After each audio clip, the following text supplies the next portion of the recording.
धारणा हूँ सरकार ईपीएफ पेंशन होल्डर को माने 1000 टंकार आरंभ कर 3500 टंका पेंशन दौरान कहते वर्धित पेंशन देवे किंतु सी एपर्यंत कार्यकारी होनी।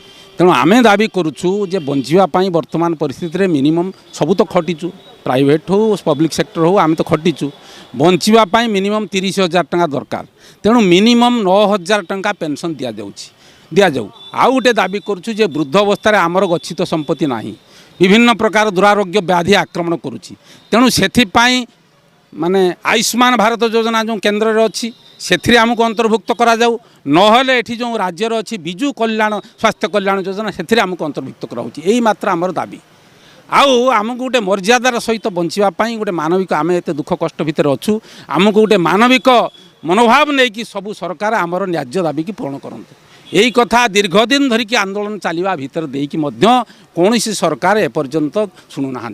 तेणु यहाँ हूँ दुखदायक ये गोटे गणतांत्रिक राष्ट्र में जे गोटे न्याज्य दाबी की सरकार शुणुना आमको मरवा छाड़ दौरान कहते आम राजकोष पैसा नहीं किंतु कोटी कोटी टंका देकी सब बिल्डिंग तैयारी होउची मंदिर तैयारी होउची मूर्ति तैयारी होउची हजार हजार कोटी टंका दे खर्च होउची सेति सरकार राजकोष पैसा अच्छी।